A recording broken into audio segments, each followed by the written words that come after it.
pertanyaan, bagaimana dengan orang Islam yang dalam bersyahadat saja belum sempurna sebelum dibaiat dan harus ada ulil amrinya? Maaf saya lupa, ada dalam Al-Quran surat dan ayatnya. Siapa yang mengatakan dalam bersyahadat belum sempurna sebelum dibaiat? Ini pemahaman yang sesat dan menyimpang. Ya, ketika orang diperintahkan untuk bersyahadat, diperintahkan dia untuk mengucapkan 2 kalimat syahadat, ya, dalam kondisi apapun dia saat itu. Masalah ulil amri juga, siapa yang mengartikan ulil amri itu adalah sesuai dengan pemahaman kelompok. Kalau semua orang mengatakan ulil amri adalah pimpinannya, maka semua orang bisa mengaku. Mana yang kita benarkan? Ulil amri yang dimaksud adalah pemerintah kaum muslimin, dengan segala kekurangan yang ada pada diri mereka. Kalau setiap kelompok mengaku ulil amri itu adalah pimpinannya, berarti setiap kelompok bisa menyuruh orang untuk baiat kepada pemimpinnya. Kalau begitu mana yang benar?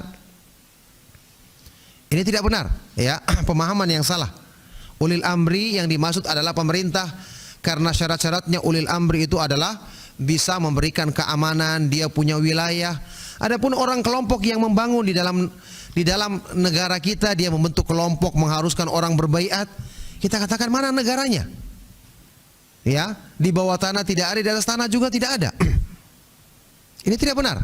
Ini justru yang dikhawatirkan masuk ke dalam hadis Rasulullah SAW. Idza buyi alil khalifataini faqtulu akhirahuma. Kalau dibaiat 2 khalifah, 2 pemimpin, maka bunuhlah yang terakhir di antara mereka. Jadi ini termasuk penyimpangan, ya, karena tidak ada kriterianya. Mereka mengatakan ulil amri sekedar mereka punya kelompok angkat pemimpin, inilah ulil amri. Nanti yang kedua akan bikin lagi kelompok, yang ketiga bikin lagi kelompok, masing-masing mengatakan pemimpinnya adalah ulil amri. Itu yang pertama. Yang kedua, di setiap zaman itu tidak mesti ada yang namanya imam yang disepakati oleh semua kaum muslimin. Rasulullah SAW menyebutkan hal ini di dalam hadis sahih riwayat Imam Bukhari dan Muslim, ketika Hudzaifah bertanya kepada beliau,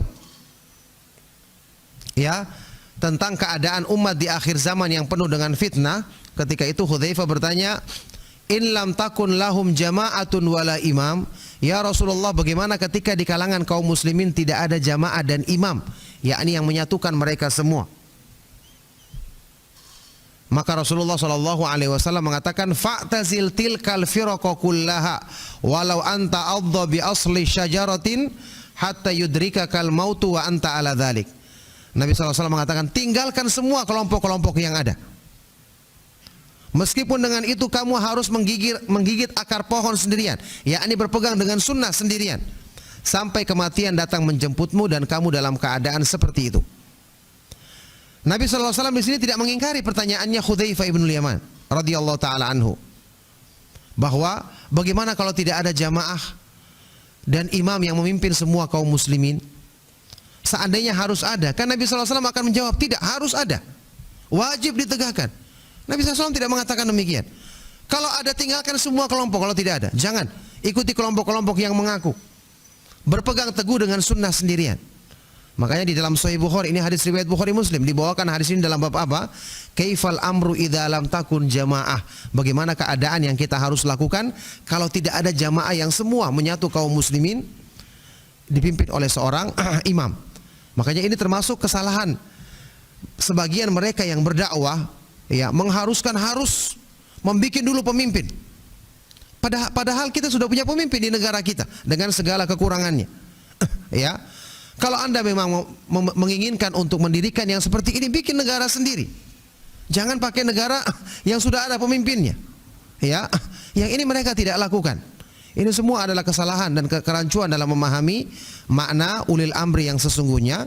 Maka pemerintah kita dengan segala kekurangannya, pemerintah muslim, ya, yang tentu kita berdoa kepada Allah Subhanahu wa taala agar memperbaiki keadaan kita dan keadaan para pemimpin kita.